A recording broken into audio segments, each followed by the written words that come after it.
बिस्मिल्लाहिर्रहमानिर्रहीम। अस्सलामुअलैकुम नाज़रीन, मैं पाकिस्तान आपका होस्ट मोहम्मद वक़ार। जितने भी बहन भाई देख रहे हैं चैनल पर रहे तो इसको लाजमी सब्सक्राइब करें, वीडियो को शेयर करें और कमेंट्स भी करें, ये आपसे रिक्वेस्ट है।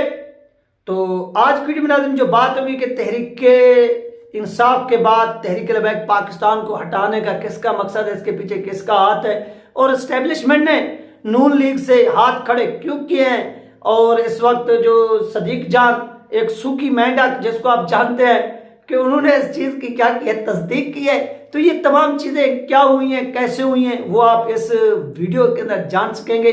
तो आपने इसको थोड़ा तहम्मुल के साथ सुनना है ताकि आपको पता चल सके। सबसे पहली बात नाज़रीन कि तहरीक इंसाफ को हटाकर तहरीक लबैक को हटाना, अब इक़्तिदार पर नून लीग को लाना, ये एस्टेब्लिशमेंट के लिए इंतहाई मुश्किल हुआ। सबसे पहले कि तहरीक इंसाफ को किसने और कैसे हटाया, ये आप पहले समझिए।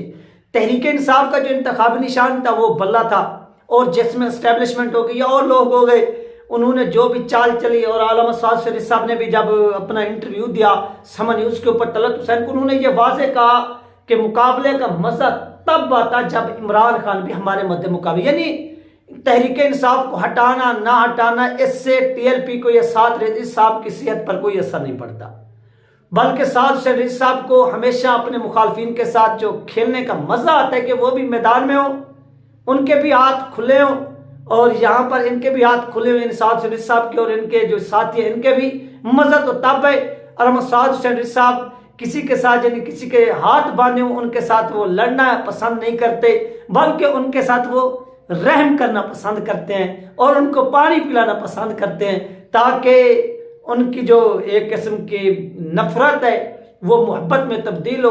क्योंकि वो जिस तरह से टीएलपी के साथ करते रहे, आप सब लोग ने देखा कि कभी जेल में अल्लामा साद शरीफ साहब को जो है ना वो बंद किया गया, कभी उनके कारकुनान को इस तरह से जुल्म वो करते रहे।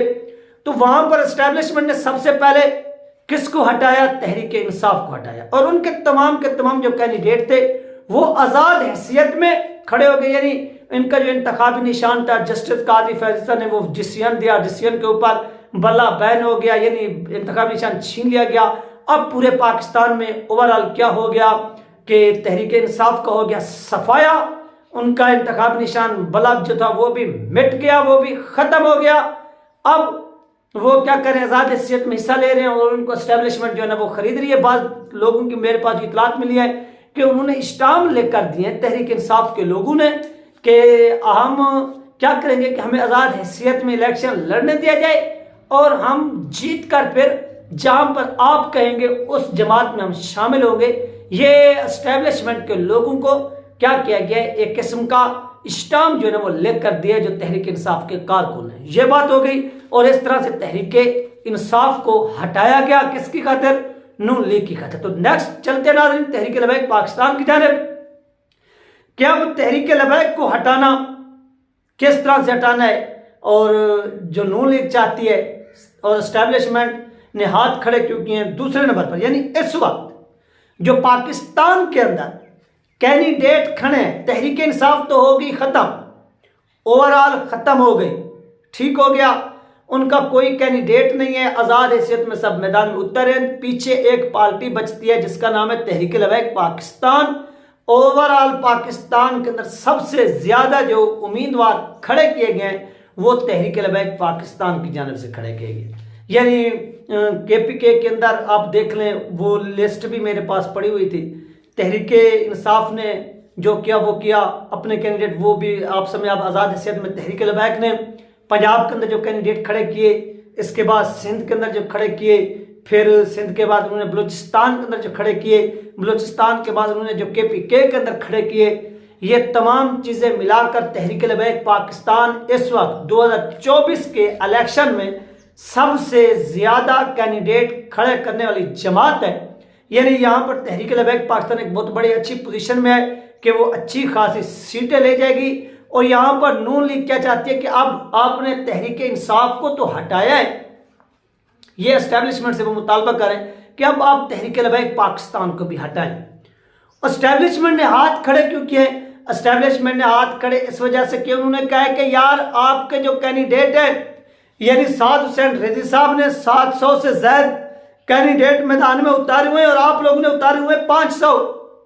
अगर इन 500 और 700 बंदों में मुकाबला कराया जाए, एक फाइट करवाई जाए, तो साफ जाहिर है जो 700 बंदे हैं वो जीत जाएंगे, क्योंकि आपकी तो नशिस्त उनके ऊपर कैंडिडेट ही कंप्लीट स्टैंड नहीं ले सके।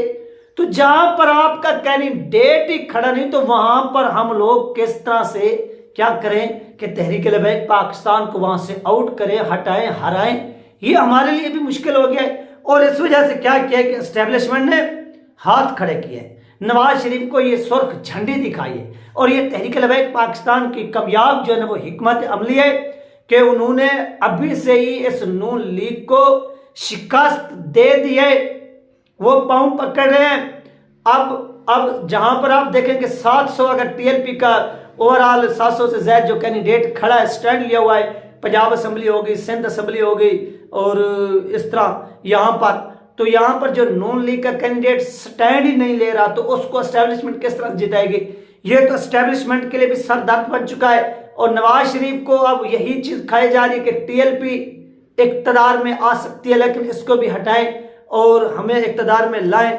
तो ये तमाम चीजें जो एस्टेब्लिशमेंट के लिए सर दर्द बन चुके हैं। और इस वक्त इलेक्शन कमीशन ऑफ पाकिस्तान, यानी इलेक्शन कमीशन हो गया, सुप्रीम कोर्ट ऑफ पाकिस्तान हो गया। ये मैंने इंटरव्यू भी लिया था, आप सब लोगों ने देखा था, बैरिस्टर प्रोफेसर उस्मान खिजर मंगट साहब का, जिसमें उन्होंने ये तमाम चीजें वाज़ेह तौर पर बयान की थी। और इसमें उन्होंने ये लफ्ज बोले थे कि इस वक्त जो सहूलत कार्य है सुप्रीम कोर्ट और इलेक्शन कमीशन के, सिर्फ और सिर्फ नवाज शरीफ को क्या किया जाए, प्राइम मिनिस्टर बनाया जाए, यानी वजीर आजम बनाया जाए।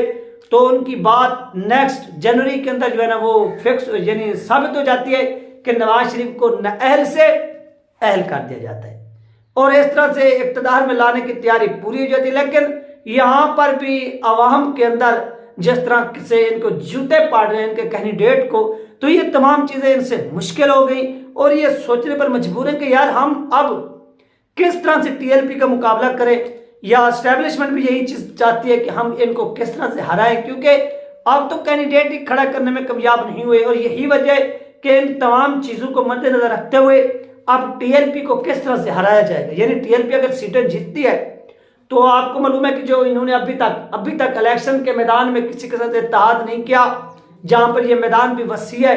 जब ये पार्लियामेंट में पहुंचेंगे तो क्या पार्लियामेंट के मैदान में टीएलपी किसी के साथ इत्तेहाद करेगी?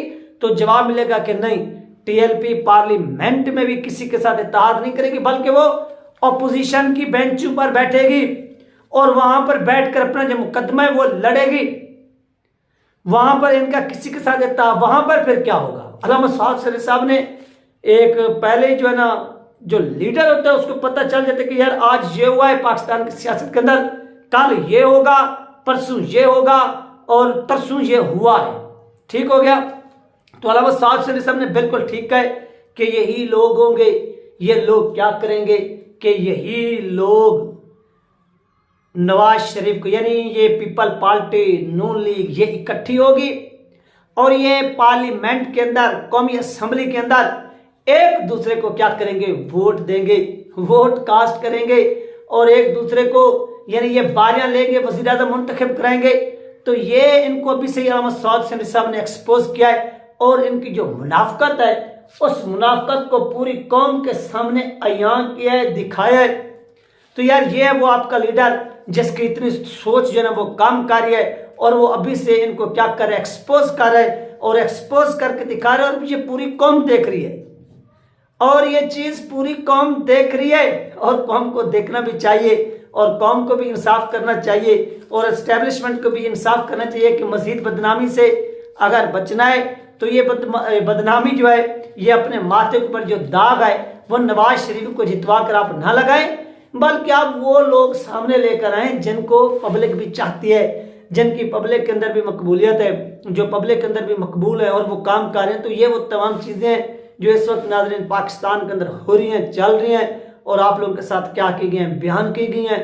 और उम्मीद है कि जो टीएलपी के लोग हैं वो लाजमी जीतेंगे और जीत के दिखाएंगे, आप सब लोग देखेंगे और ये मुखालफिन हारेंगे। चंद दिन जो है ना वो बाकी हैं और इसमें आप देख सकेंगे कि ये नाज़रीन वो सिचुएशन बनी हुई है जो आप लोगों के साथ शेयर की गई है। इस हवाले से जैसे मज़ीद अपडेट मिलेगी वो भी आप लोगों के साथ जो है ना वो शेयर कर दी जाएगी। तब तक अपना ख्याल रखिएगा और मुझे दुआ में याद रखिएगा। मिलते हैं नेक्स्ट वीडियो में। अल्लाह हाफिज़।